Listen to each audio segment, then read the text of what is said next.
Pastor Scott, elected officials, and all our guests, welcome.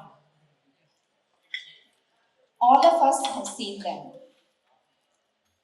While we are waiting at the exit ramps or in a busy intersection outside grocery stores, they may be standing with a worn out cardboard box with a handwritten message, silently seeking help.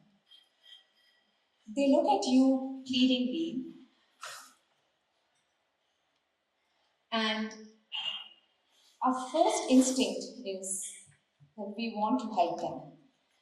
We want to give them cash because that's the easiest thing to do. Just open your wallet and hand over some money. But we all know that money can be misused. So then our next instinct is to give them food, something that we have picked up from the grocery store and which we have in our car, and we want to give it to them. But we do not know their dietary restrictions. If they are diabetic, the food that we give might actually end up hurting them instead of helping them. Then, not knowing how to help, we, instead of looking at them, we pretend that they don't exist. We look somewhere else, we turn our face away, and we pray for the light to turn green so that we can drive away and move on. Eventually, the light does turn green and we do drive away, but we don't really move on because we carry within us a sense of guilt, knowing that we've not been able to help them in spite of wanting to help them. We have all these lingering questions in our head. All of you must have guessed by now, I'm talking about the homeless people. Today, we will help find answers to these hard-hitting questions that gnaw at our conscience. We will have a panel discussion right here with long-time homeless advocates who will help us in better understanding the problem of homelessness and clear any misconceptions that we may have. We will also see how community Seva is addressing homelessness and assisting the shelters in giving care and a sense of dignity for the homeless. So while lunch is being set up, we request you all to spend some time, go over our brochures. We have a lot of information in the brochure and we will begin shortly. We will also make announcements. There will be a slide that goes up which will inform you when lunch is ready. It should just take a few more minutes. Thank you all for being here.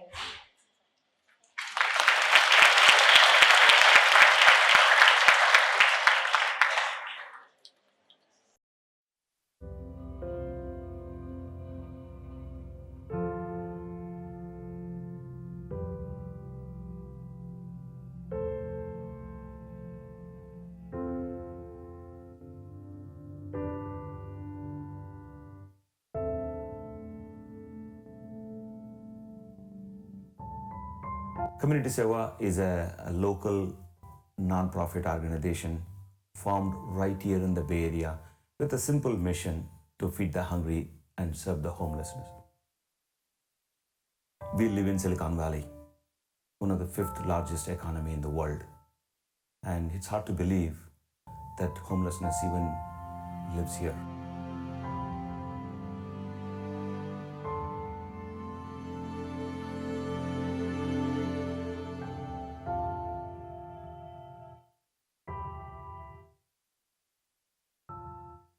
So today we're making pasta, meatballs, and grilled veggies, bread rolls, and we're gonna have strawberries for dessert. Cooking for 300 people today for this shelter here, and also we will be sending food to Sunnyvale.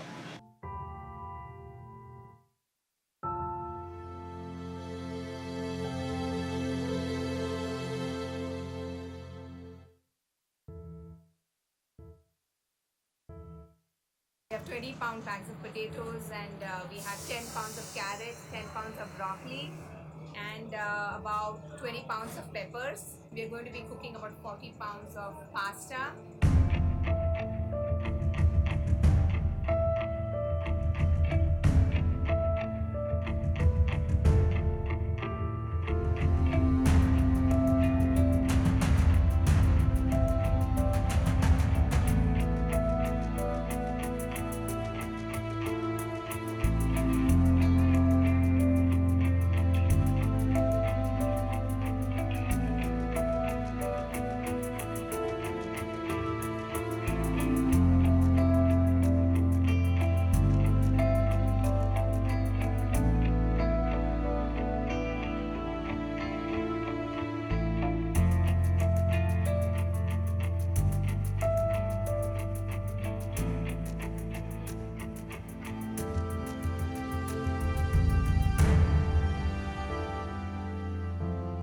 Community Seva has been actively working with homeless advocates in reaching out to various encampments like this one and when in Roosevelt Park.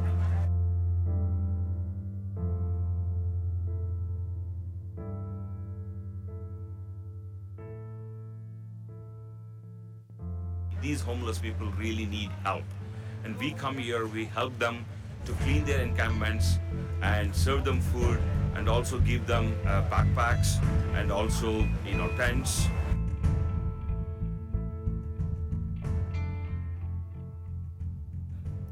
Community Seva started its shower Seva exactly a year ago.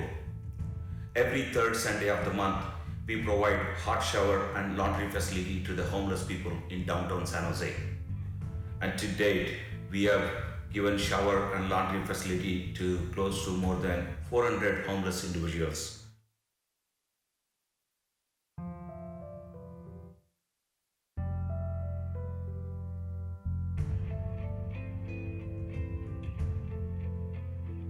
And when they come and take shower, they also get to eat a hot breakfast, and they also get a winter backpacks with blankets, towel, socks, beanie, gloves, and rain ponchos.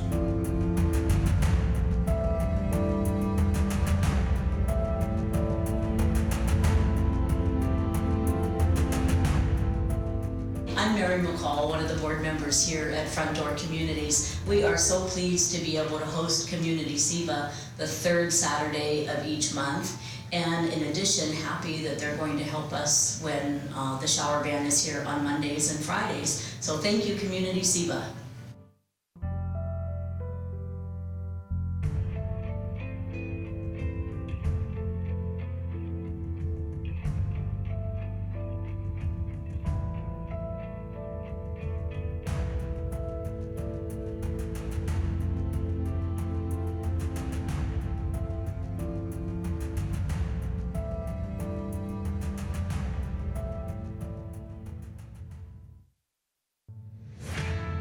Idea behind having this centralized kitchen will enable us to cook and serve more homeless people, because there's so much of hunger is out in the community, and we could serve in one go 200 additional meals to the homeless people. And this could not have been possible without the support of City of San Jose, the Park and Recreation team, and few organizations who gave us the grant.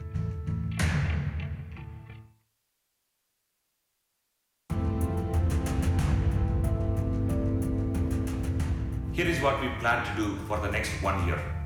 We are planning to secure a larger commercial kitchen to cook and serve more homeless individuals and also to low-income senior citizens. We plan to increase shower Seva from once a month to 9 times a month. We plan to increase winter backpack giveaways from 1,000 to 2,000 per year to support more overnight warming centers and encampments. From the current 25,000 meals served per year, we plan to serve additional 10,000 meals. You guys' organization is incredible. Every time you guys come here, you come here with smiles and, and I do. I get choked up over it because what means really means something to me. You know what I mean? Because you guys take your time and your money and your trouble to come here and do this for us. You know what I mean? And yeah, you guys are incredible. I can't say enough. You know, thank you guys enough for what you guys do for us.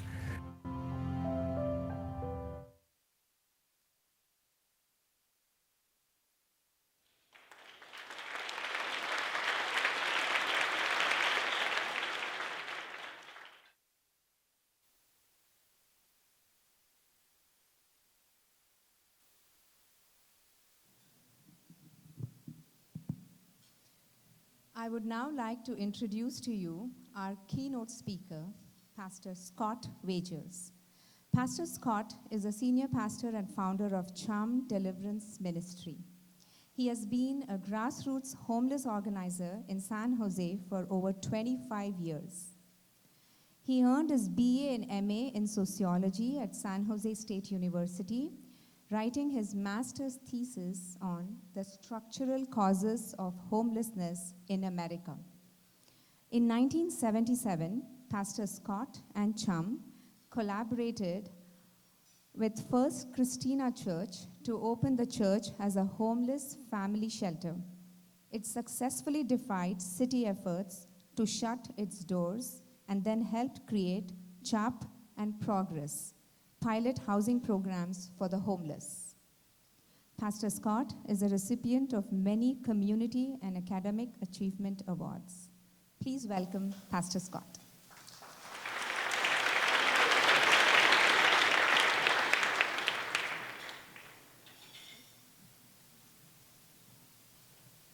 It's always good to see your picture on the big screen, right? Reminds you that Photoshop does wonders. Take it down.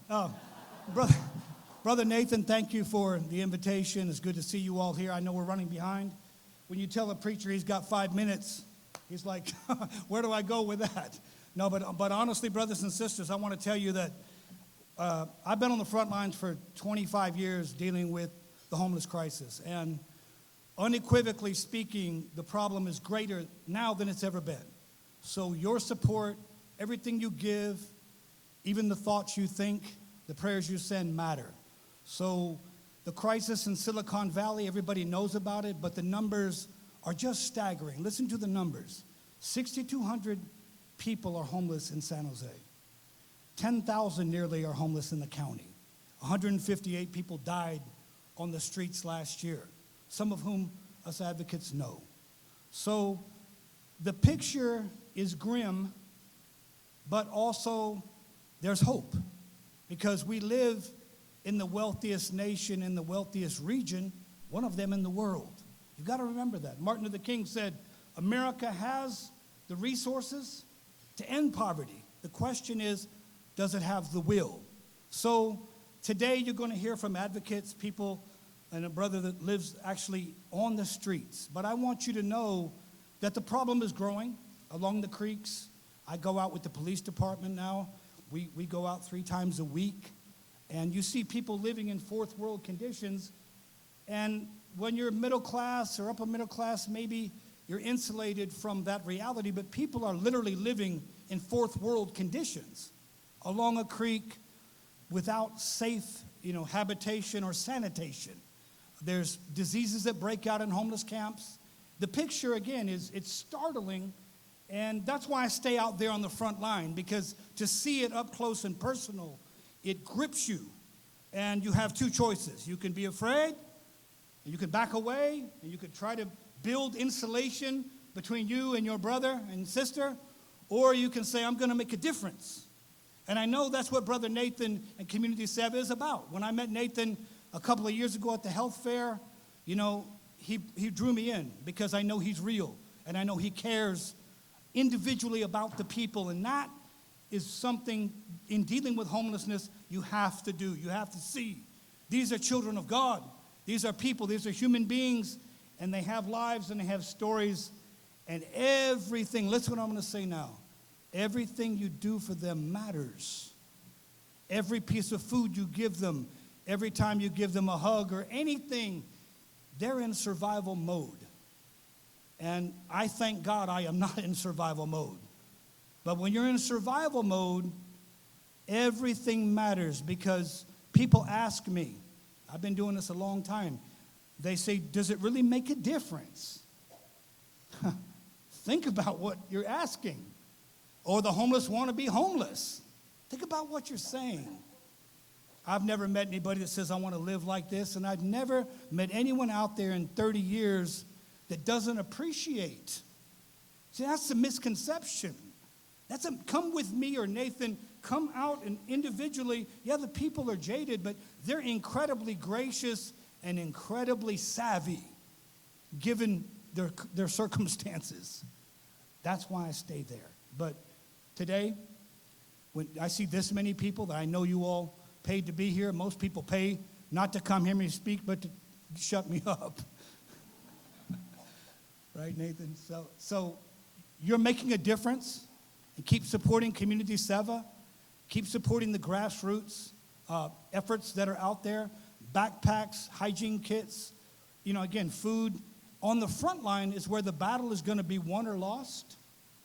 There are 2 districts in San Jose, and you can just come with me or Nathan. You can walk the creek. There's 3,000 people between 2 districts living. That's half the homeless right there in 2 districts. So, like I said, this is not complicated. If you think about it rationally, the homeless are houseless, and they need habitation. And I can't get into it, I don't have the time, we'll get into it on the panel, but there are complex social, political, and economic forces that created what you know as homelessness today. But don't leave here thinking, well, there's a lot of people that make bad choices, and they end up on the street, and they deserve to die out there. That's just not logical to me. I studied this issue.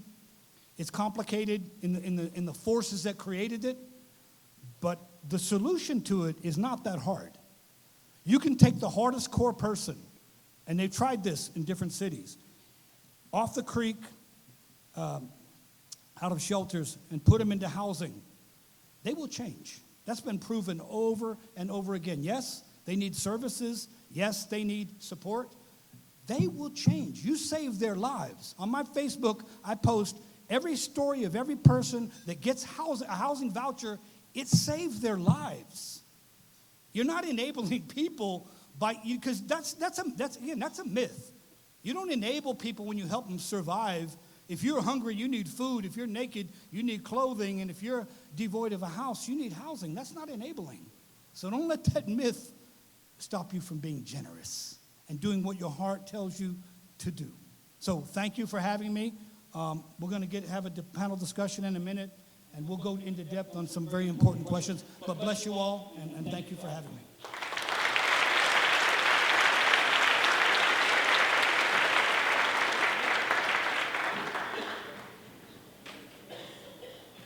Pastor Scott, thank you for that inspiring keynote. It's my pleasure to now introduce to you our moderator for the panel discussion, Mr. Yogi Chugh. Mr. Chugh is a managing director for S5 Advisory, Inc. He has been involved in community service and local community issues for over 3 decades.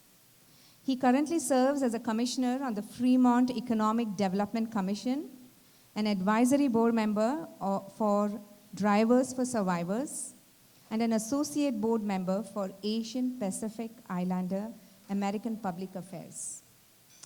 He is a co-host of an award-winning weekly radio talk show, The Power Hour, where they tackle grappling issues of the day, weaved in with immigrant stories, events, and community organizations making a difference. Ladies and gentlemen, Mr. Yogi Chugh.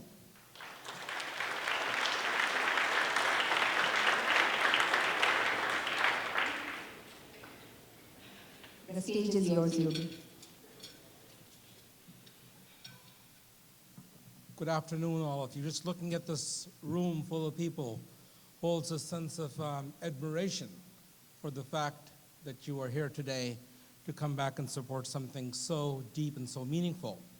Before we bring on our panel, there's a quick slide that we would like to bring your attention to. And one of the conversations about this discussion, Pastor spoke about this, about the conversation about homelessness. It is definitely a conversation that needs to happen, and if you have your booklets in your hand, I would direct your page to this slide. But it's a very powerful, powerful slide, and one that I would like to ask that you indulge your time for a brief few moments, because today the goal is to come and let everybody know about homelessness, what it means to address the needs of our local communities. Look at the census population. The trend has gone up from 2007, where it's 7,202. It is now up to 9,706 people. Age, the pastor talked about that. Under 18, 8%. 17% is 18 to 24. 75% is over the age of 25. This is the moral imperative of our generation. And we have an obligation to come back and ensure it is addressed. Primary events or conditions that lead to homelessness. This will relate to many of you. Not only may have been something you felt on a personal level, but it could have been something that you know of a friend, a child, a student, a relative, or a neighbor. Lost a job, alcohol or drug use, divorce, separation, breakup, eviction, argument with a family or friend, incarceration. What are the obstacles to permanent housing? 66% could not afford their rent. 56% no job or income, 40% no housing available, 35% no money for moving cost. And the duration of current episodes of homelessness, less than 30 days, it's 6%, 1 to 11, 27%, 67%, more than a year. What is the demographic makeup of homelessness?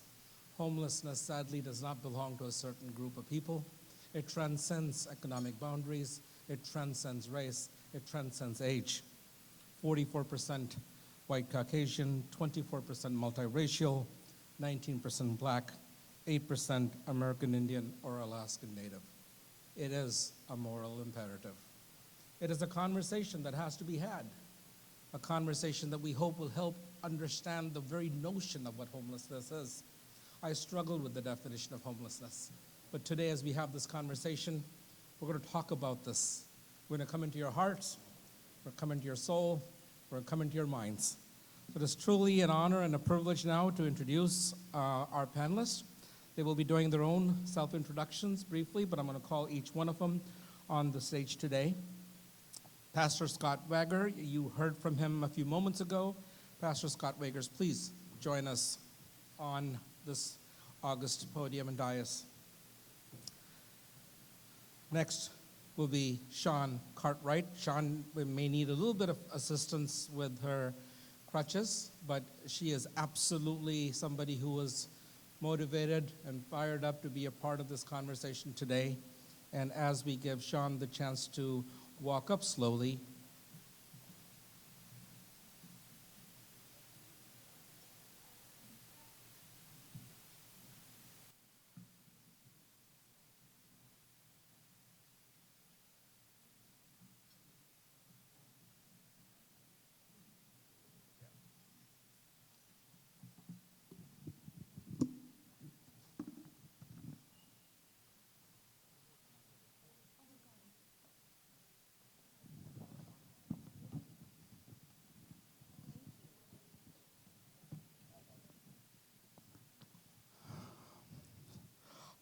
I don't know if I should call him a friend, a community leader, or an inspirer, or somebody who's passionate about what he does. But Nathan, please join us on this panel discussion. And then I'm going to also request and ask Jerome to be a part of our dialogue today about homelessness. We're going to have a conversation today. Some of it will be personal, some of it will be observation, but this is the opportunity for us to have a dialogue. Pastor Scott, the introduction for you was done, so we can then move on to Sean. Sean, brief few seconds, a little bit about Sean. Let this group know who Sean is. If you're an elected leader, you think I'm just kind of like a pain in the butt because I'm always dragging you around and saying, hey, what are we going to do about this? What are we going to do about that? But I feel called to this because I live downtown where the vast majority of unhoused people are. I'm also conveniently located a block from City Hall, which I think that they love. Um, but I'm right there where all the unhoused people are. And so I feel like I can walk out my door and ignore them and be irritated at people literally bathing in my front yard, or I can help people. And I feel like, we're our brother's keeper. So I can't ignore people who are hungry and dirty and need help. And it started when I was a teenager. I lived in a town where there was a woman that the police went to roust because people had complained that she smelled, so the police wanted to go get rid of her. And when they went to go roust her, they found out that she had been dead so long she was decomposing. And this was on the main street of town. So my friends and I realized that there was a problem in town and nobody cared about it. And we started doing performances at our college and raising money and then going and using that money to feed unhoused people in the middle of the night. So we tucked the food that we made inside their baskets and stuff like that. So that's what we started when I was a teenager, and I guess it became a thing because that's what I've done the rest of my life. Wonderful, thank you, Juan. Jerome, your own introduction and your sense of this conversation about homelessness. My name is Jerome Shaw, and I am extremely afraid to be up here right now. Yeah, I've been homeless. It says in the brochure for like 3.5 years. I currently stay in a shelter in Sunnyvale, run by Home First. I originally became homeless in 2013 when I lived in West San Jose because I have a son who's on the autism spectrum. So my son was going to school in the Cupertino School District because they have a really good school district because they always have money. So my son was going to school in the Cupertino School District, and I was living in West San Jose, but my fourplex apartment complex was bought by a new owner, and I was forced out because I always kept my apartment clean and nice, and so it was the best unit out of all the four. So basically, he moved into that unit, and I was forced out. So when I became homeless in 2013, summer of 2013, because I was forced out in May of 2013, I was living in hotels because my son had summer school still that summer coming up. So I, stayed in hotels. I didn't have a vehicle, so I would rent like zip cars. Now they have Uber. They didn't have Uber back then, I don't believe. I was renting zip cars to run my son back and forth to school while we rented hotels all across San Jose. I was unable to get another apartment because I was unemployed at the time. And it's hard, even though my unemployment covered my rent, it's hard to get another apartment when you don't have a real source of income that someone can verify. So in 2013 to 2014, I kind of couch surfed with friends and things like that, and I was able to get employment at the end of 2013. And I was able to get another apartment in West San Jose, so my son was able to go to school there again. But in 2015, mid-2015, I had a mental health breakdown, and so I lost my housing, I lost my son, and I lost my employment all at the same time. And due to my mental health issues, I was unable to work for a couple of years, and so I lived out of my car for a while, didn't pay the registration. It was at a VTA parking lot. I left it there one day and then it got towed away. And I couldn't afford to get it out of, the impoundment, so I lost my vehicle then. And so I was on the streets for a while. I stayed in places that were like, open 24 hours. I would go to McDonald's a lot, or I would ride the buses, to go to sleep and things like that. And I eventually was able to get into a mental health program run by Home First in one of their shelters, and that was the first time I was in the shelter. I timed out there. I think it was like a 3-month program, and then I was back out on the streets, and ended up going to another shelter called MSI, run by Life Moves. And so in that shelter, I timed out again. They have shelters aren't meant to be permanent supportive housing, so you have time limits. You can't just stay there, indefinitely.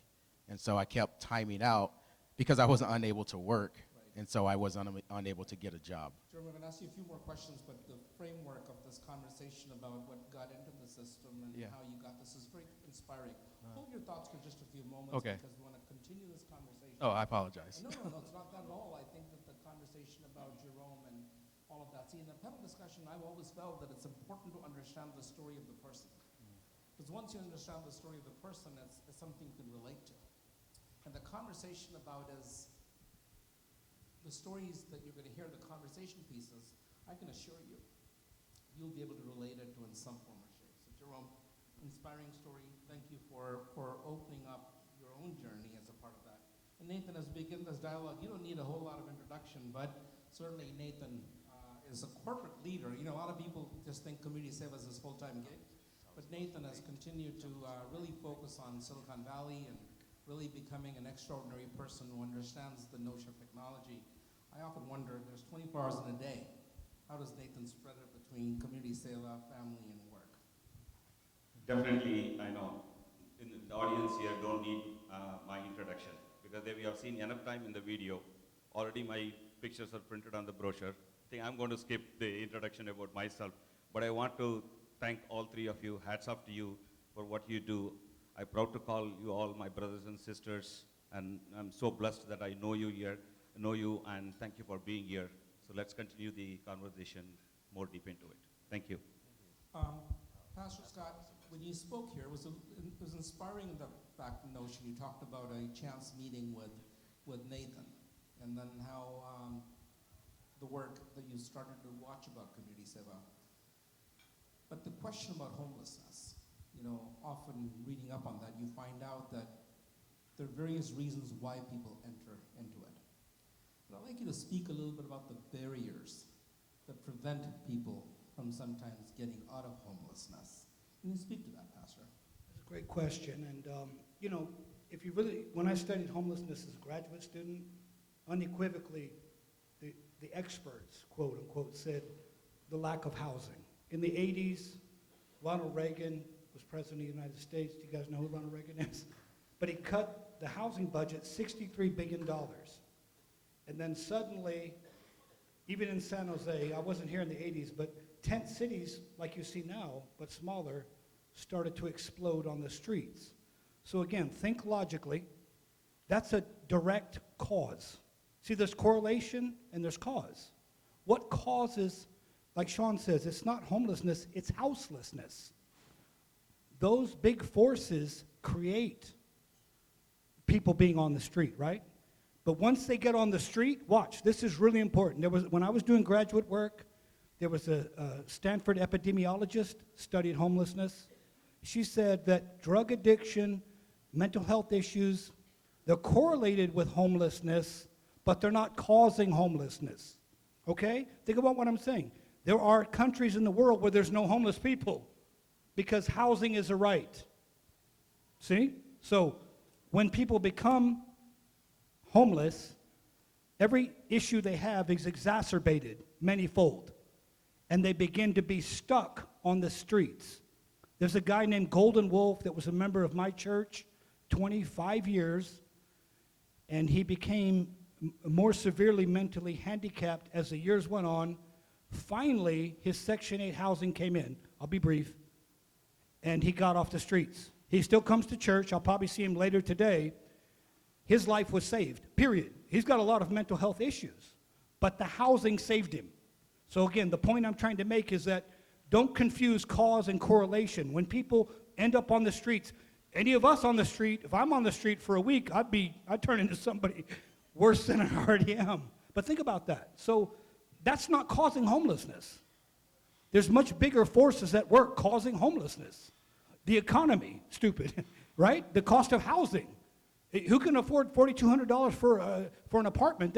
I started the Student Homeless Alliance at San Jose State because I wanted to help the homeless. Now there's 4,200 students at San Jose State that are homeless. Wow. Staggering numbers, Pastor. Sean, your observations about the barriers that are imposed once somebody enters into homelessness, what prevents them from getting out of the vicious cycle of homelessness? Well, one of the things I wanted to follow up on what Pastor Scott said is with the drug addiction, A lot of women end up having to do drugs once they get on the streets because you do the drugs to stay up all night so that you don't end up falling prey to the predators at night.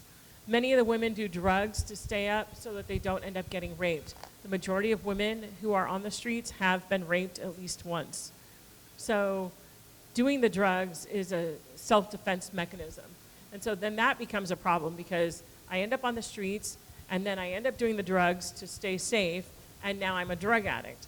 So now how do I not only get off the streets, but treat my drug addiction, and then treat all the trauma that I've been through being on the streets. And then maybe the trauma that I'd already experienced, that caused me to end up on the streets.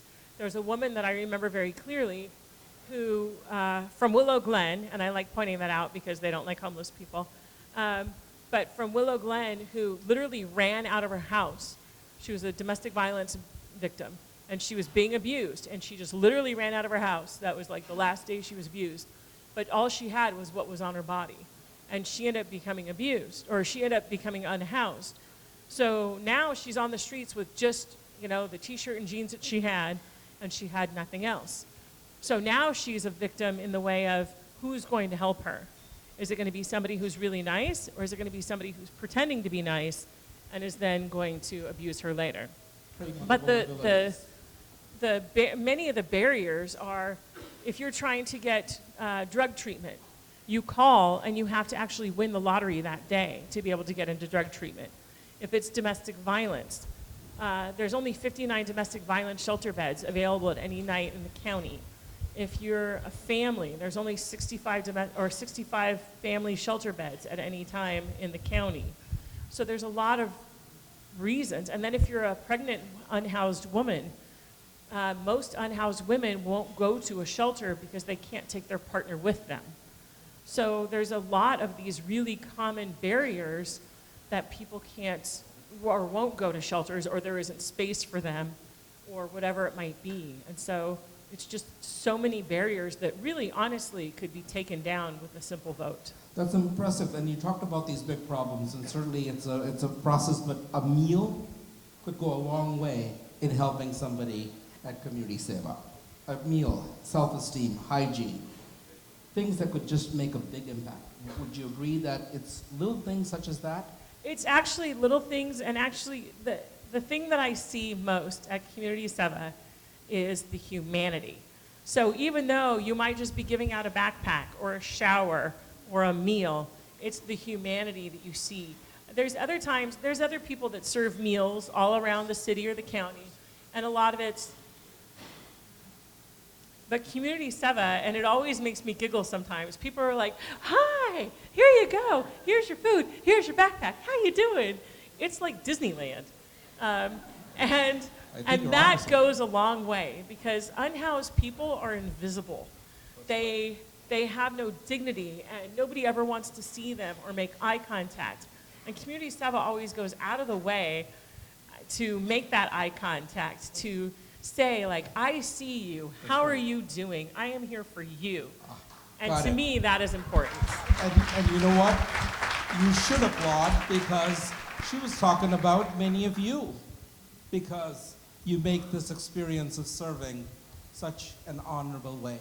You know, one of the things that, Sean, somebody mentioned to me a long time ago, that homelessness is a combination of vicious circumstances. And you talked about the barriers of how you cannot get out. But you mentioned the importance of a meal, the importance of a shower, a hygiene kit, self-esteem. A professor in college, the only thing I remember about my class in sociology was, if you uplift and give somebody a hand, you'd be surprised at what you can do. So Community Seva volunteers, board, all the sponsors, advisory board, donors and prospective donors. This is the beauty about Community Seva, and thank you so much for speaking to that, because the simplicity of a meal and the simplicity of a handshake sometimes goes unnoticed. Jerome, you were talking about mental illness, and I'm going to talk to Nathan about this because of a culmination of things, and I want to get his perspective as well. But you talked about mental health and you lost a job, you lost a home, you lost a child. At a time when you needed the most help, it seemed like the world gave up on you. I felt like the world gave up on me, actually, and I didn't know actually where to go for help.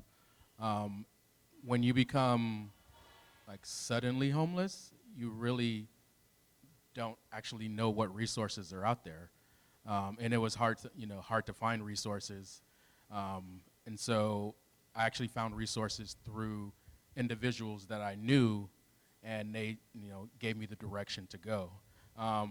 About the meals, I actually had that exact meal that they were fixing last night, and it's actually delicious. Like, it's like the best. Everyone loves when Community Seva comes because they actually serve good food. And so it is. It's great. That's very nice of you. Certainly, it means a lot when somebody comes back and just for a brief moment acknowledges that. So, the support that you got in the community and the meals, you think made a difference? Helped you to get to where you are today? It definitely did, because I have one of those backpacks. Actually, I have two of those backpacks.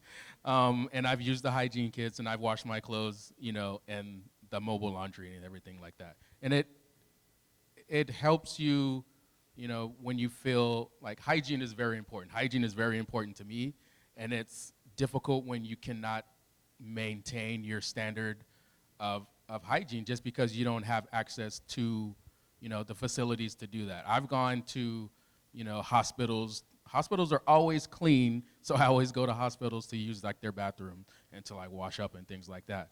But it's difficult, and it actually brings you down when you can't maintain your level of hygiene, because it's like the most important thing. It's like when you sit down next to someone on the bus, you don't want to be that guy that everyone's like, oh, this guy needs a shower. That's right. And so I think being at the shelters, I was able, because I've been out in the streets, but in the shelter, Nathan, they also deliver hygiene kits and backpacks and emergency kits also. It's not just, to the people that are actually out on the streets and in encampments. They deliver it to everyone who's unhoused.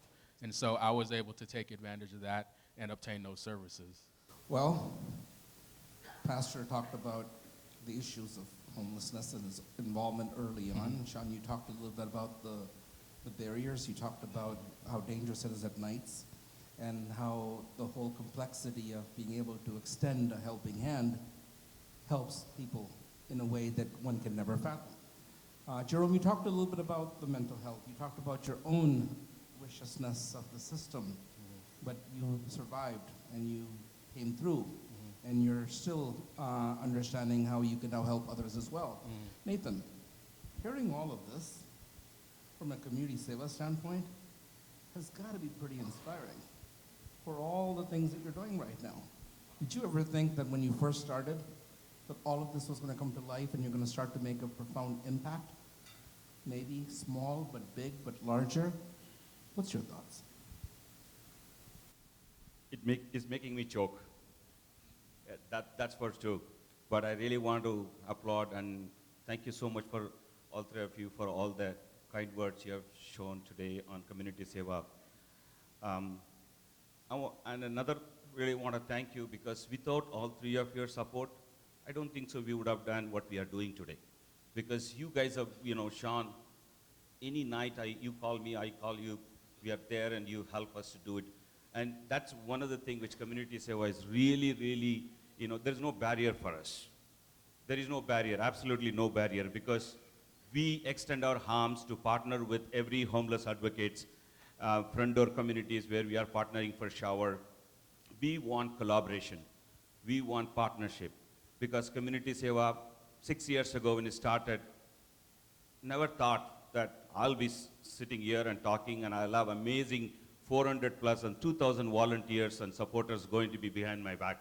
Absolutely not. I'm really my hats off and kudos to all of you for standing behind me. Thank you so much. That's awesome. Thank you, Nathan. Sean, and then I'm going to ask the pastor to respond to this question as well. we showed a slide, right? We showed the different age groups of people. But in your line of work, you're an advocate for homelessness, children and women.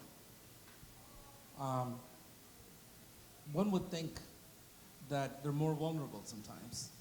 Is that your observation as well? Absolutely. The two youngest people to die on the streets last year were a 1-month-old baby and a 4-month-old baby. And the two oldest people to die on the streets last year were 88 and 92. With women, they're more vulnerable because of domestic violence, because of rape, and several other issues. And a lot of times with women, because they do the drugs to stay up all night, because they experience such trauma, because they experience such rape, there's a lot of mental illness that goes along with that as a response. And there's just not enough treatment centers for that. There's not enough drug treatment centers, there's not enough domestic violence shelter beds. And also at the domestic violence shelters, a lot of women have dogs, and they have it as somebody to love and protect you, but also that dog's gonna bark if somebody comes near your tent. And none of the domestic violence shelters let you take your dog with you to the domestic violence shelter. The dog goes to a shelter and you go to a shelter, but you can't go together. And that's a problem. But with a lot of women, once you get into a shelter, it becomes a problem too, because a lot of women develop a very hard personality, a very, or they don't bathe. And the reason that they don't bathe is because it keeps men away. And women develop like a split personality because the angry, mean person keeps people away too. And then once they're in a safer area like a shelter, they have a hard time letting that other personality go to lower their defenses and things like that. And there's just not enough treatment for that. It's also hard because of families. There's not enough family shelters. So, and women and families have a hard time because they're afraid to take their children to shelters because they're afraid that they're gonna get taken away, that CPS is gonna be called. And that's a whole other way to victimize families. Because if you wanted to control me and my family, then you would just say, if you don't do this, I'm gonna call CPS on you. Wow. So there's just a lot of ways that women can be controlled and threatened and endangered. And also if you're undocumented, that adds a whole other layer to this whole thing. There's wage theft that happens in the unhoused community because what are you gonna do about it? Like, you don't have any control over it. So there's a lot of things that happen, particularly with women. And the other thing that I just wanted to mention is that once women are addicted, it's just so hard for them to get off of it because it's just such a coping mechanism after a while. Got it. Pastor, real quickly, if you can just, real quickly, as somebody in your ministry, you're seeing this a lot. Oh, every day. And what Sean is saying is so true. I was assigned by the chief of police to go out with the street crimes division hired by the water district. But you talk about misconception. This squadron that I'm actually de facto the chaplain of, they decriminalize these camps. They take the guns and drugs out, right? But what Sean is saying is absolutely true. Once a predatory man is removed, and by the way, he is ticketed and goes right back to the camp. But there are, the sergeant sent me on Friday, and Nathan met them, and Community Seva, you all gave him backpacks, a woman with 2 children that the sergeant referred to me, who out there in a tent, nowhere to go, the police have no answer. Again, they're out there trying to get drugs and guns out of the camps, but they send them to us. And then I sent them to Nathan. They were given backpacks, etc. But the idea that the homeless are criminals, I can tell you, I've been on that outreach since it began about 2 months ago. Homeless are not that many criminals on the street. It's a lot of innocent victims, and that's where the problem is. We're giving money to the police to go into camps. You know what they find? A few people that are the bad guys. But you find many, especially the women with children, lost. Nowhere to go, and there still was nowhere for that woman to go. So Sean nailed that. That's awesome. And thank you for sharing those conversations. Jerome, real quickly, a personal story that you could share with somebody real quickly, maybe 30 seconds, a story that made a profound difference, and you said, wow, on the street. Let me think.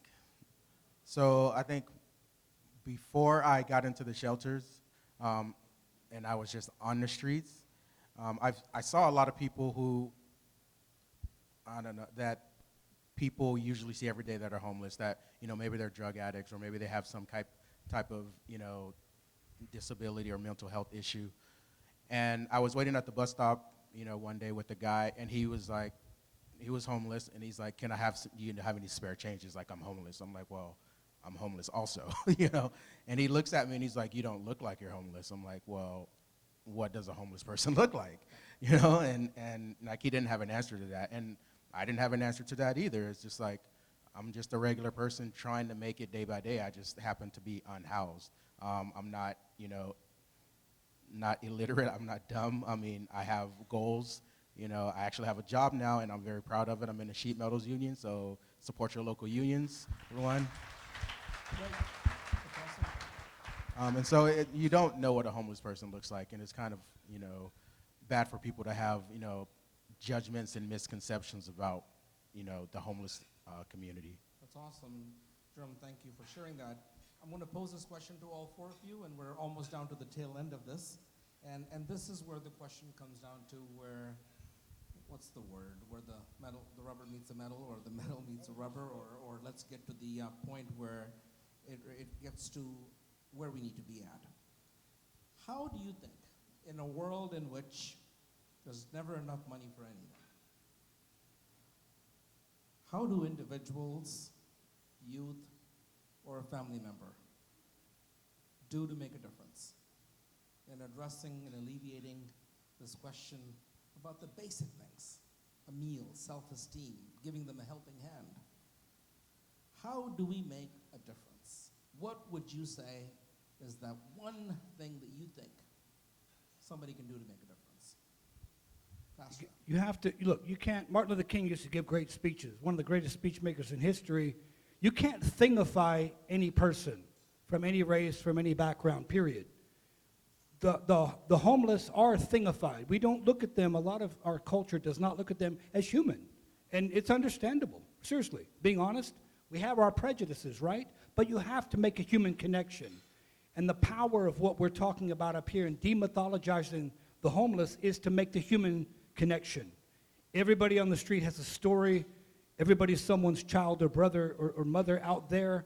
And when you make that human connection, especially what Community Seva is doing, because the front line is where the battle will always be won or lost. And it begins with humanizing people. I mean, I don't care what you say about me, but my whole life I grew up in the South. I left the South because of the bigotry in the South. I don't believe in that. I don't believe in some people are better than other people. So if that's true, and I'm a Christian pastor, but I believe all people are equal, and that includes the houseless. So dignity and treating people with absolute respect transforms people. It always will. It's always going to be true. That's right. Every culture, every class of people.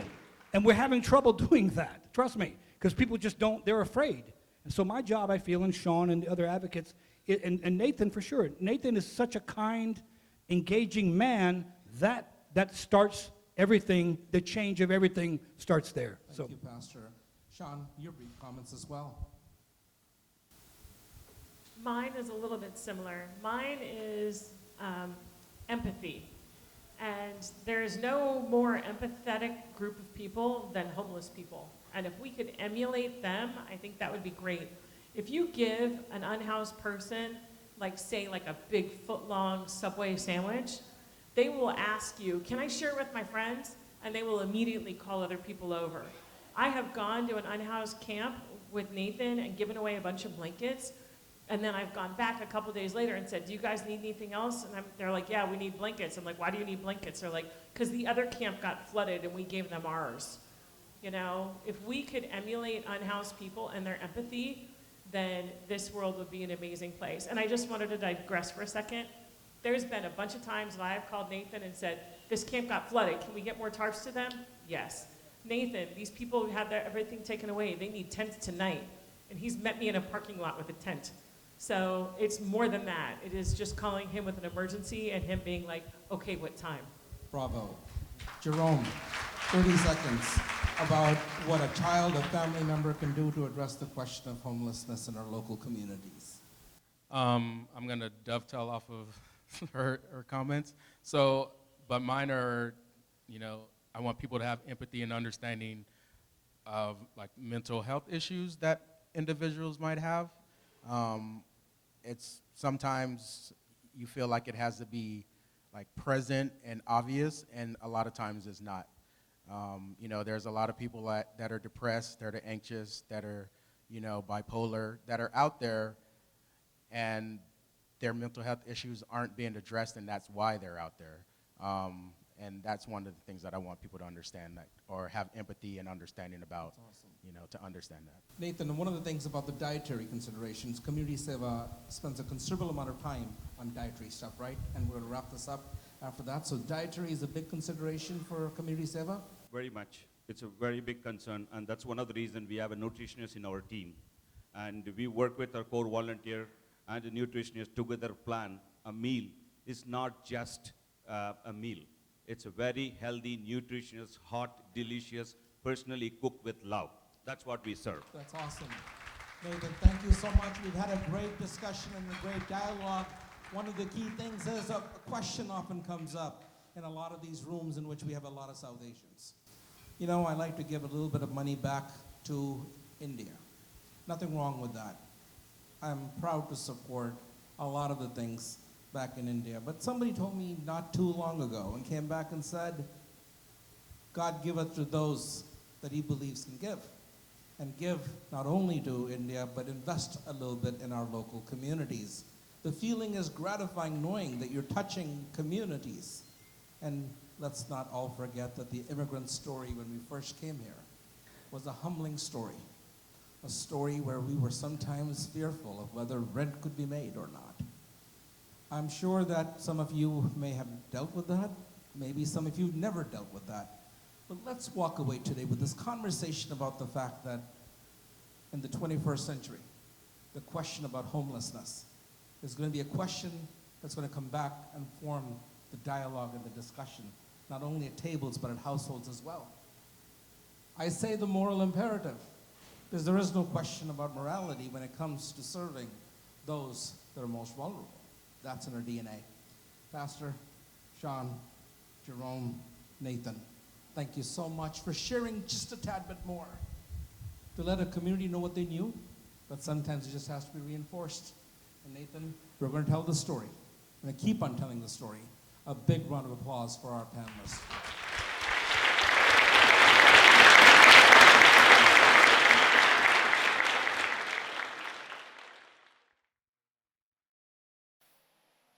It is absolutely my pleasure to now welcome our fearless, compassionate leader, founder of Community Seva, Nathan Ganeshan, on stage.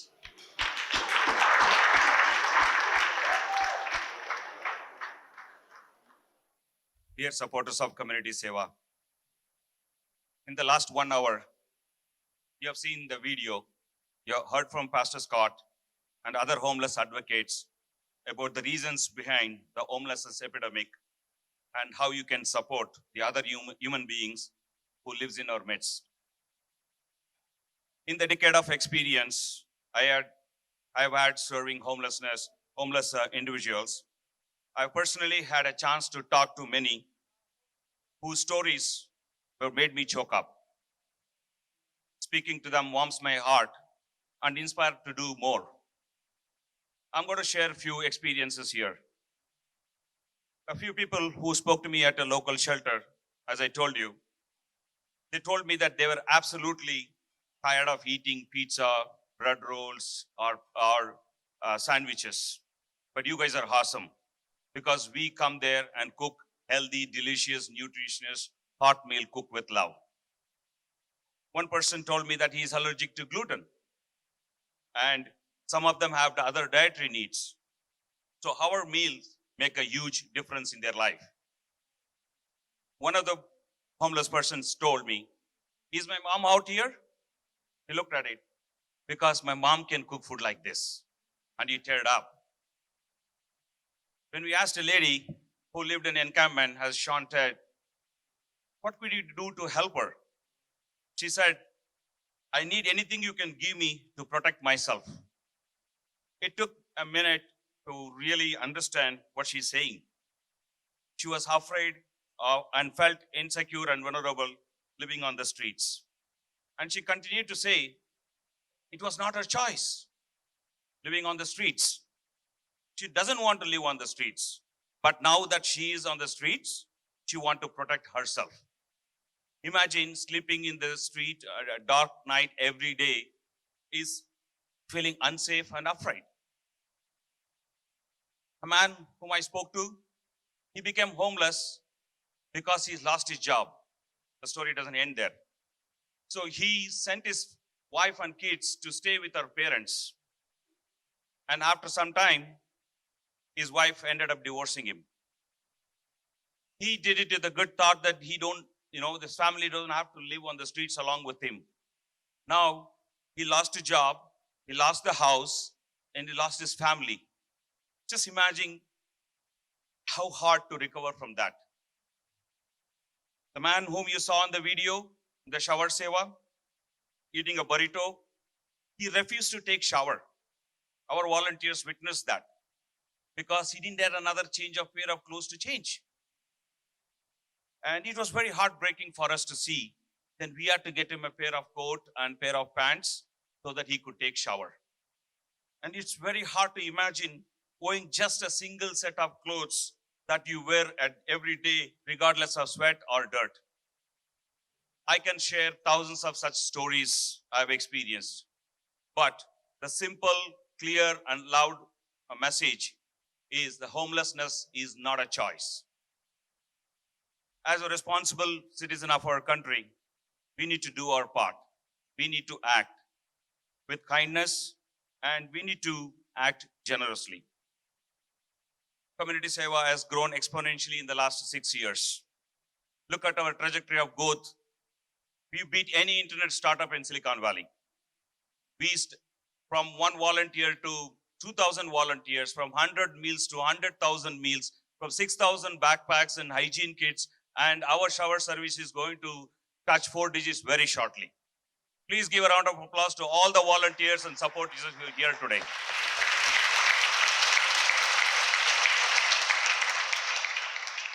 We seek your support more. What is more in our dictionary? As Pastor Scott said, the homelessness count is increasing year after year. It's already 10,000 in Santa Clara County. And the death on the streets is already 150 in this year. Community Seva is working to secure a larger commercial kitchen so that we are not dependent on any shelter facility so that we can cook and serve more meals. We are confident of identifying a commercial kitchen very soon, and that kitchen will need upgrades and also meet to the healthy, county's health standards. Secondly, we are increasing the shower facility from once a month to 9 times a month. Again, I repeat, 9 times a month we are going to do that. This will allow our homeless brothers and sisters to take more shower, more number of times, and stay clean and healthy.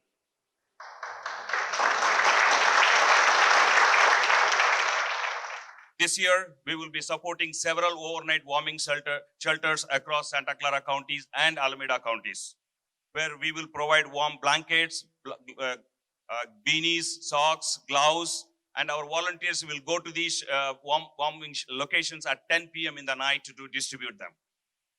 These are just few goals we have set for this year. Here is my ask. Every one of you present here has a heart that want to give.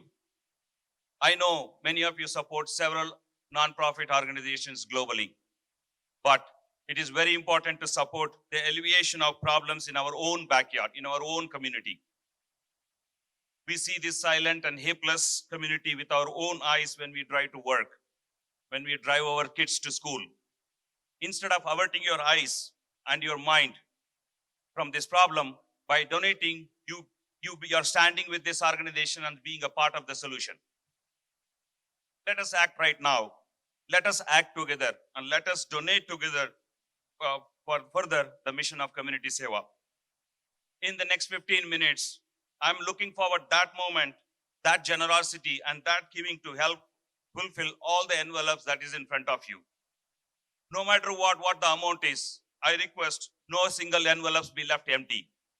I promise you, every single dollar you donate will go towards the cause, and you will get to see. That is the beauty of community seva, because the cause is local, and when you donate, you get to volunteer with us, and that's the beauty of our organization. As Mother Teresa said, at the end of the life, we will not be judged how many degrees you received, how much money you made, or how many diplomas you have received. We will be judged. I was homeless, you gave me a house. I was naked, you gave me clothes. I was hungry, you gave me food. These words will live by today and every day forward. Thank you.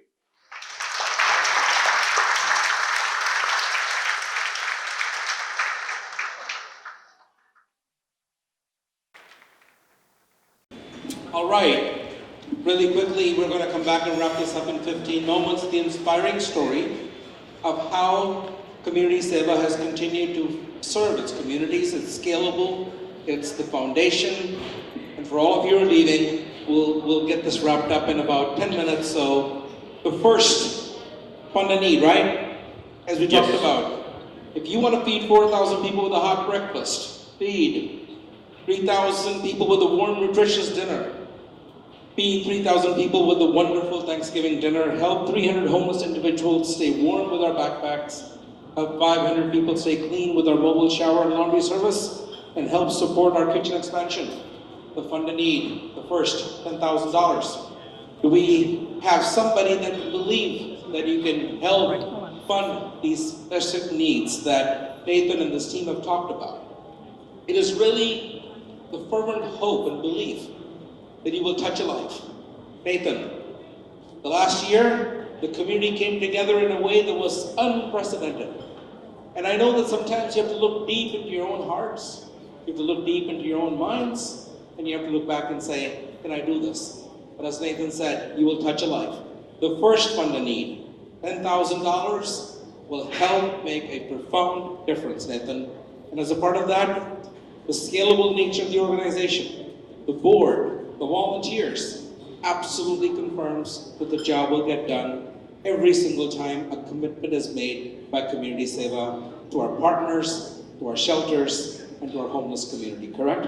Yes, and as I said, every single dollar will go towards the mission of Community Seva and will be put into the use for the much needed homeless individuals in our community. Well, let's just move along on this one for a real quick moment. There are the conversation about the. We wanted to, as Yogi said, and you have heard the homeless advocates. So we are here to request anyone who are here to donate $10,000 today. Last year, we witnessed a magical moment when Assembly Member Ash Kalra's dad was here. And unbelievably, he rose his hand and the spark started. From that, we had 6 people donated $10,000. So I'm trying to see, thank you. There is 1 year, the spark started. That is pouring of a heart. Thank you. I want to talk about this very quickly, this beautiful couple, Suman and Ravichandra. They were invited, they never know who is Community Seva, what we do. But they were here by another generous supporter, Manjari and Raj. And they were on their guest of the table, and today they've invited them as the guest. See how lovely, beautifully it works. And they are, last year also they donated $10,000 to us. And again, this year. Suman, you want to say what made you do?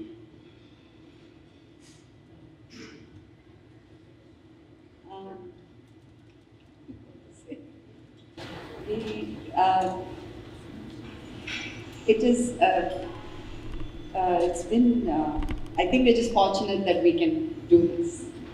That is what and I hope every year we will be fortunate enough to do this, keep going. And Community Seva is doing a great job and we would like to support it. I haven't been spending time to come out there and do the actual Seva, but I think this will inspire us more to do. I think that many of the panel also talked about it. I think we are very fortunate to be here. And it's humbling to see the reality of how life is around us. And one of the things that really impresses with community Seva is the low overhead, directly wanting to help people, and the involvement of the volunteers. It makes it really appreciate the cause. And we would like to thank that we are able to do that, and we're fortunate to be able to do that. And we really encourage every one of you to do whatever is possible, because we absolutely need to step up and help. This is our need, and this is what we need to do. So I want to thank the community for what they do. Thank you. Thank you. That was significant, and thank you for reaching into your heart, thank you for reaching into your wallet, and a husband and wife, when they both agree to it, it's precious because they're on the same page. Did they inspire anybody else? And I know that sometimes there, one more, $10,000 right there. Thank you very much. God bless you, and we appreciate the generosity. Again, another donor last year donated 10,000. I'm not saying for that, but I'm going to give a big shout out to his wife. All the middle piece, the centerpiece you see on the table, that was Sudha Narayan, who's our core volunteer. Her idea, so beautifully she has done it. We don't even want to spend money on centerpiece. He said all the donations should go towards the cause. Let's keep it minimal. These are the tomato sauce you saw in the video, which we put it on the pasta and meatballs. That's right. So thank you so much, Seva. Thank you.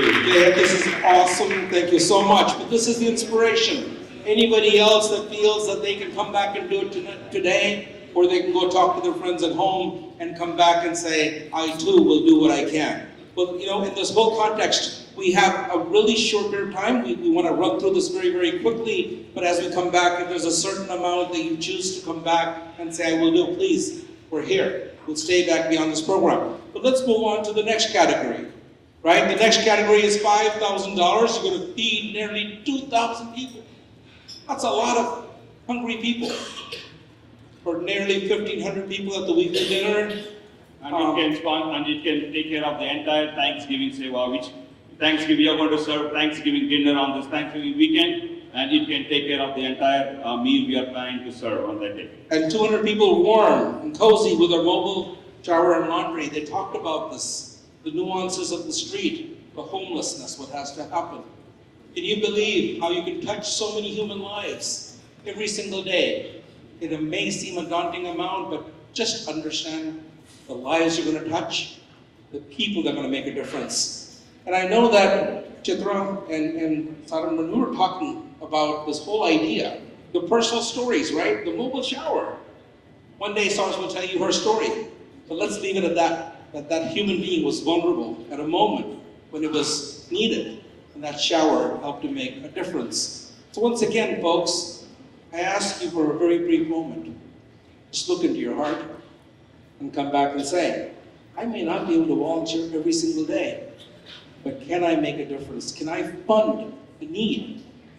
That need, Nathan, $5,000, touch a lot of lives. Lot of lives who are going to, the winter is already there, and it is going to help. A lot of homeless people who are sleeping on the streets, allow them to sleep warm. So our backpack is such a signature product. It's a lovely product.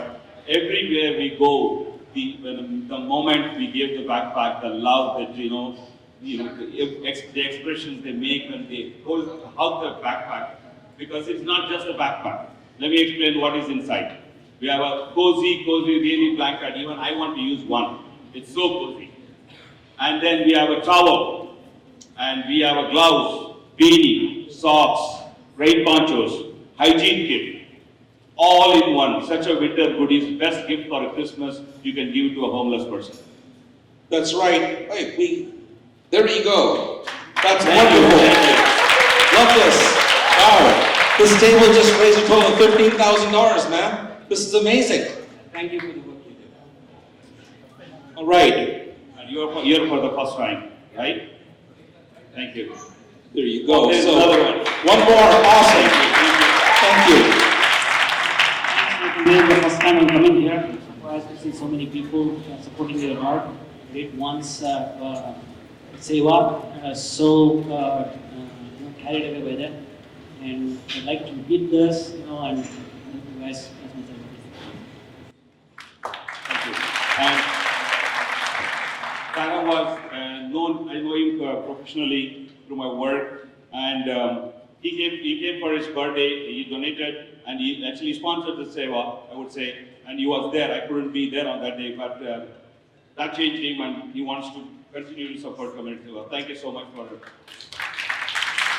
And also for those of you who are saying, hey, I want to be anonymous, or I want to do it in the memory of a parent, a brother, a cousin, an uncle who touched your life, the envelopes are there. And as Nathan said, we want to make sure this is not about how much money is raised. It's about the sense of generosity that we can show that while there's affluence knocking on our door every single day, we touch lives because that's our DNA. That's who we are, folks. Make sure that in every envelope that you do something, whatever you may do. So Nathan, we just move on to the... I want to just say the anonymous part. Just on Thursday, one of my friends, she's a Baba devotee, and she said, she knocked my door, and she came and gave me $1,000 towards the backpack, and she wanted to remain anonymous. She don't want her to say anywhere her name. And people just walked in and gave, because she couldn't attend the luncheon. That was her contribution. To say what Yogi said, no amount is a small amount. $3 get a dinner for a homeless person. $2.50 can serve a breakfast. $20 can give shower, laundry facility, backpacks, and we'll also have a hot breakfast. So the numbers are in front of you. So I request again, as Yogi said, you can remain anonymous.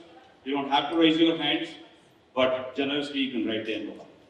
That's right. And if anybody needs more envelopes, and you have a coworker or a friend that's not here today, you can take them and say, you know what, I was inspired today. And let's this fundraising continue. Let's continue beyond this lunch hour. Let's make this a perpetual fundraising. You believe in what you heard today. Let's push, let's stretch, and let's look at the magic that's unfold. Okay, Nathan, I think the next category is $2,500. It covers the cost of a mobile shower, laundry, and burrito for 125 people. It sponsors half of a Thanksgiving dinner, cover the cost of providing 80 backpacks, feed 1,000 people with a warm breakfast, feed nearly 720 people with a hot and freshly cooked dinner. Let's search into our wallets, let's search into our soul, and let's do what we can. There's no pressure, folks. I may seem like I'm putting a little pressure on you, but no.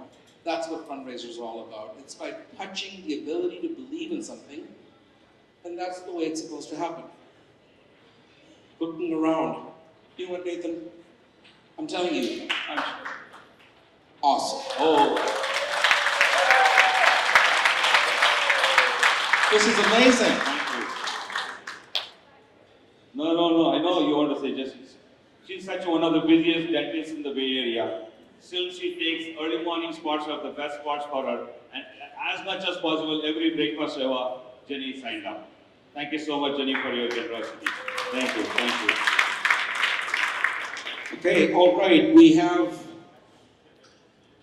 looking there, looking deep. Well, you know what, Nathan? You know, Monica, my wife, was supposed to be here today, right? Right. And she was unable to make it for a very good reason. But, you know, she believes in this so strongly. And every single day she comes back and says, you know what, Yogi, this organization is something I can believe in. Nathan, she sent me a text not too long ago.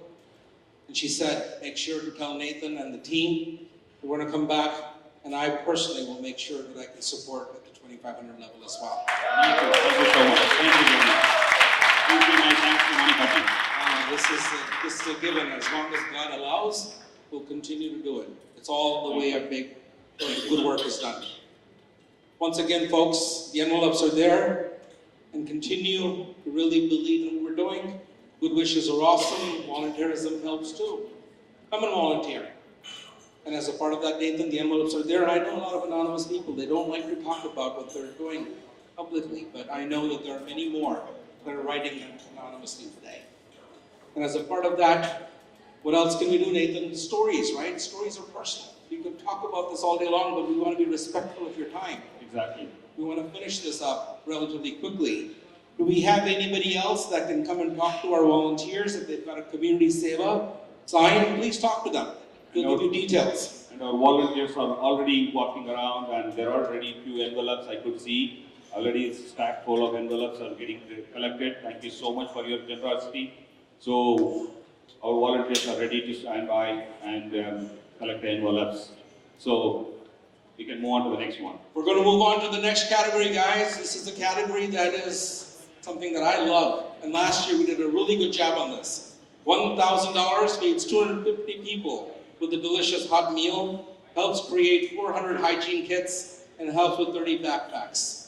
This is one way to help this organization to continue to be there supportive, to let them do the things that they need to do. And as a part of that, we urge each one of you to come back and say, you know what, I'm going to think about it, I'm going to do it, and I'm going to come back and ask my neighbor to do it, I'm going to ask my coworker to do it. We're going to make that difference every day.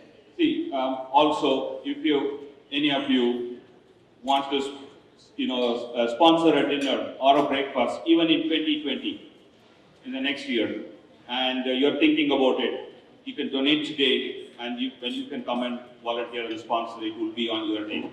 You don't have to again don't make a donation when you actually on your special day. So you can make a donation today. We would count it towards your special day. All right, the envelopes are being picked up and everything else. And as a part of this level, it's a chance for you to be a part of it. The next level is... I'm sure everyone can do that. That's right. $500. You will help serve 200 hot breakfasts. You'll serve nearly 150 dinners, sponsor 16 or so backpacks, and help create 200 hygiene kits. You will truly, truly make a difference, folks. Can we ask you to consider funding the need of $500? This is one that we think will make a difference. The gratification that comes with it, and you can be a part of a volunteer service that will be extremely, extremely fruitful in the sense that you will know that you've done something special. This is the last category, but this is not the last opportunity for you to donate.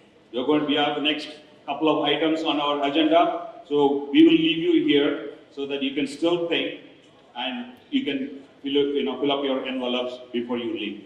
Thank you so much. Oh, there is one here. We cannot end it, I guess. Thank you, Uma.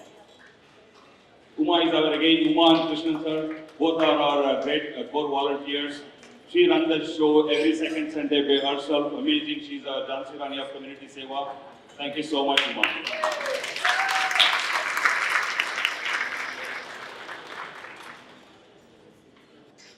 Hi everyone. Sorry we're running late, but I'm not going to take too much more of your time. I first want to thank you all for being here. I see so many familiar faces who've come and cooked with us, who have participated in Backpack Sevas. So thank you all for your support. It means a lot. You know, Albert Einstein once said, "Only a life lived for others is worth living." We at Community Seva have been blessed with an amazing team of volunteers who truly do live their lives for others. I would first like to begin recognizing at today's event with a shout out to our strong team of core volunteers and executive team members who are the backbone of our organization.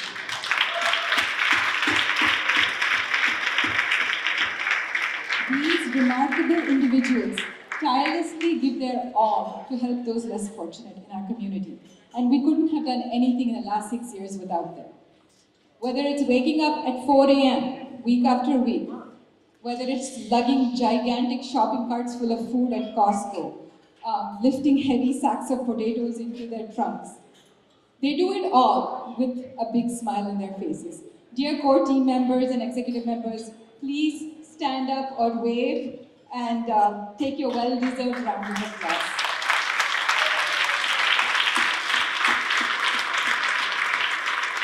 Thank you. Next, I'd like to thank our advisory board. With their tremendous knowledge, experience, and dedication to our cause, we call upon them often and thank them today for all their help, advice, and assistance. A shout out to our amazing board members as well. You're awesome, and I haven't met better people in my life. Your hard work, your single-minded focus on our mission, and your big hearts brighten up my day every time we meet for a meeting. Please stand up and be recognized.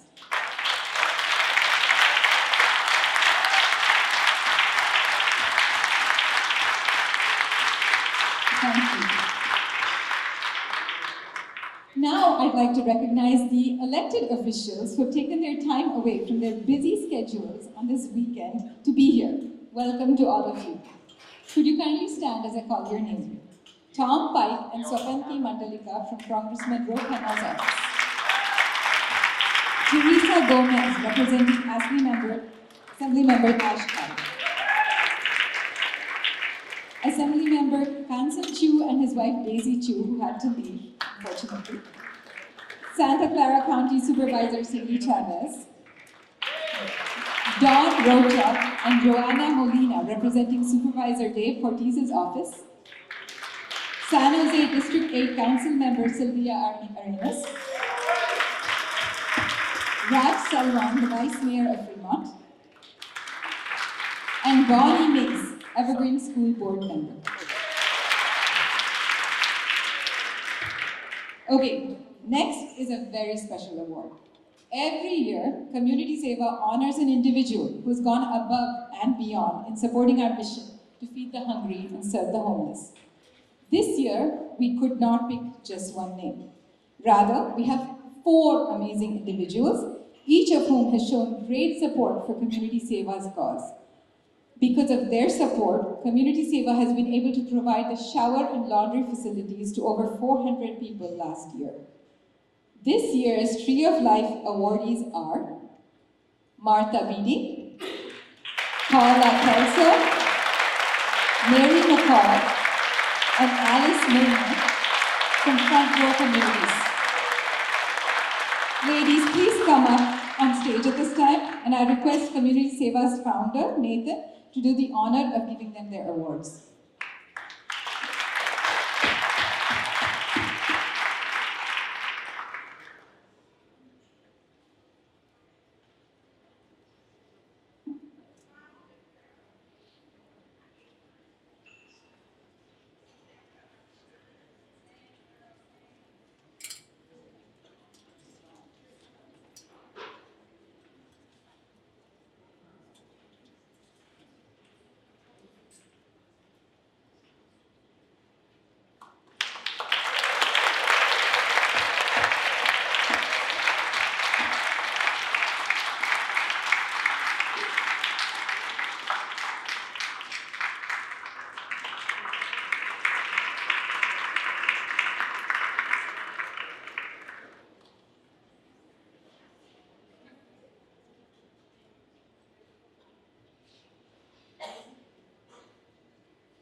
Next, we move on to a very special set of kids. I'd like to invite Preetika Ashok, Ananya Devnath, Santosh Ravindra Bharati, Sriram Subramanian, and Sashwat Mahalingam of YSTCA to the stage. YSTCA stands for Youth Service Through Cultural Arts. These kids, who are all in high school, recently organized a fundraising event called Kala Vaibhavam, a music and dance showcase. They chose Community Seva as a beneficiary for this event and raised $16,000.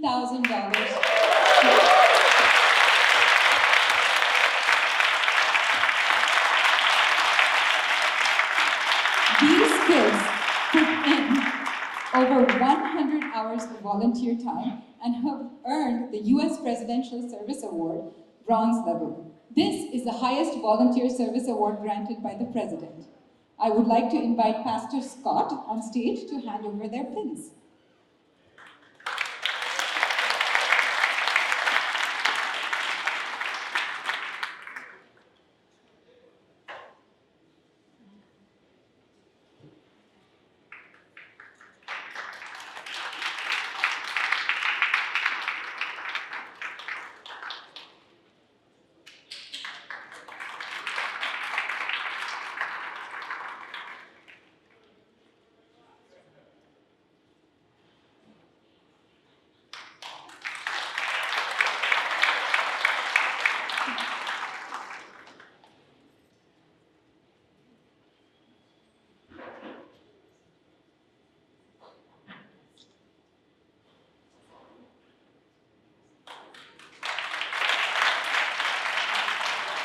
I would also like to ask Tom Pike, District Director, and Director Swavantika Malladika for the Office of Congressman Rophanna to come on stage to present these kids with their congressional certificates.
Hello.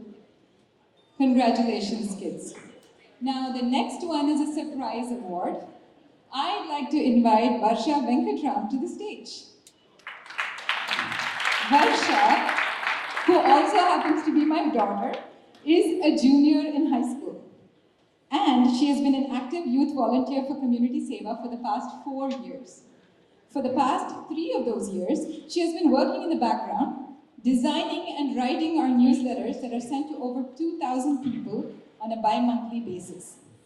She has interviewed volunteers and interviewed elected officials. She's taken photos, she's written content, and has significantly improved the design of the newsletters to make them more interesting and relevant.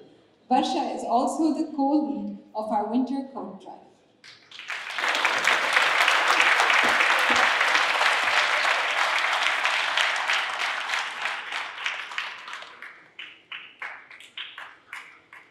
Tom Pike is also recognizing Varsha's hard work with a certificate from Congressman Rophanna's office.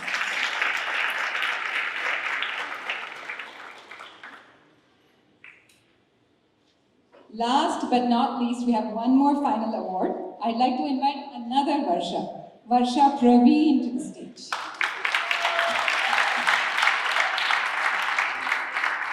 Varsha is a hard-working volunteer who creates magic with her words week after week on our Facebook page. She tirelessly collects pictures from all the site managers after their seva, and that's hard, let me tell you, and then crafts amazingly positive posts to share with our 4,000 supporters on Facebook. Sometimes the quietest people shine the brightest. It's now time for us to recognize her with a US presidential pin for her commendable efforts, and I request our volunteer coordinator, Shreya Shetty, to pin this.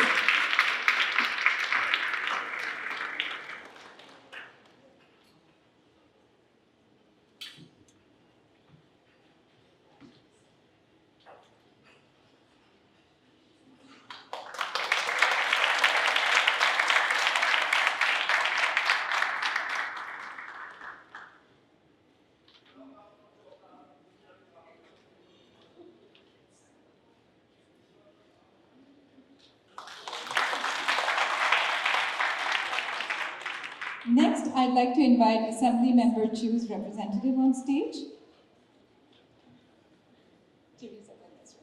Teresa Gomez will be presenting a joint certificate on behalf of Assembly Member Chu and Assembly Member Kalra to Community Seva. Nathan, please come.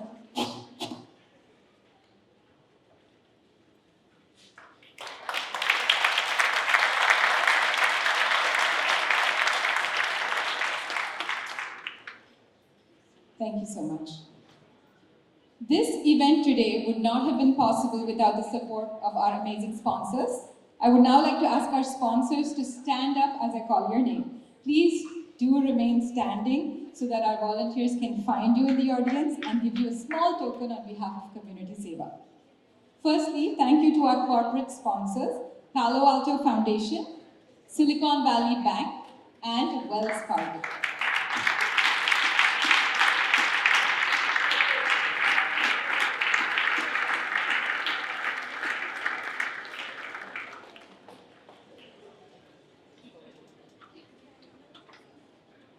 Thank you so much.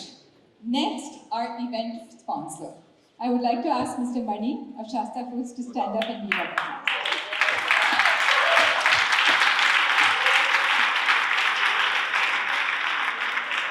In addition to sponsoring this event, Mr. Mani has kindly contributed packets of his amazingly delicious products to Community Seva as a donation towards today's event. There are bags outside, which I would please pick up as you go, and these products are worth $20 each, so I kindly urge you to donate that amount, if not more, into the jar right next to the products.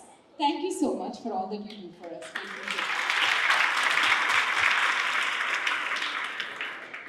Next, we have our silver sponsors, ARC Dental Care, Bay Area Kids Dentistry, and India Cash and Carry. Please stand up.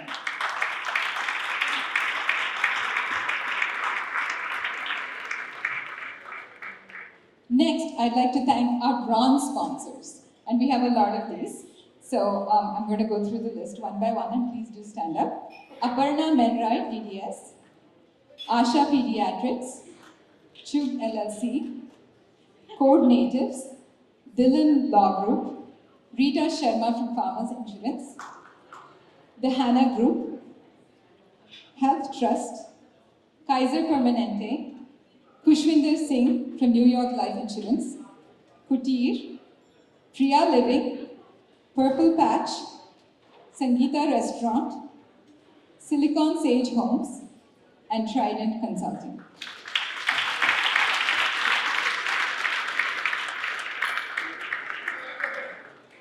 I would also like to take a few minutes of your time to give a big thank you to those who supported us with their services during this event.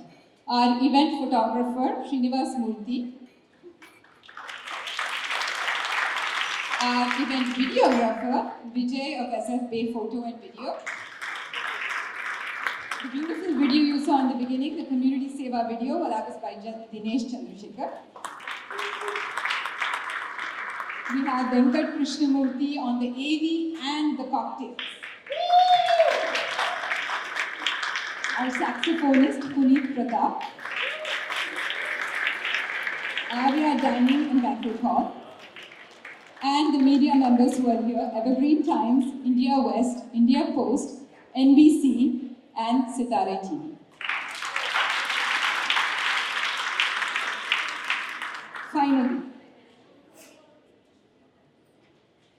before I give my final comments, I'd like to invite Sylvia Arenas on stage to give an award to Community Seva.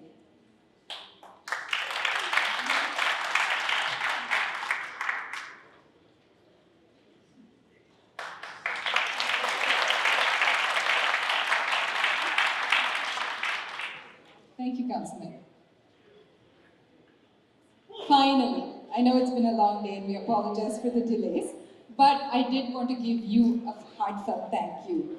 Each and every one of you.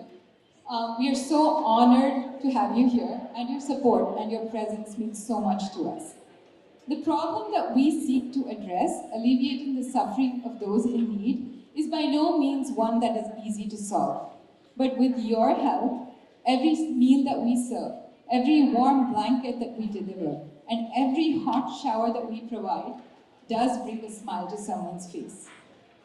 Kudos to you all for taking the time out of your busy weekend to spend some time with us today. Please feel free to mix and mingle after this event. Our volunteers will be here to chat with. We have our name badges on. Whether you want to volunteer at an upcoming event, whether you want to sponsor a backpack or ask a question about homelessness, ask any one of us on how you can get involved. And I can guarantee you that our infectious enthusiasm will surely get you on board in no time at all. Have a wonderful rest of the day, and thank you for being here.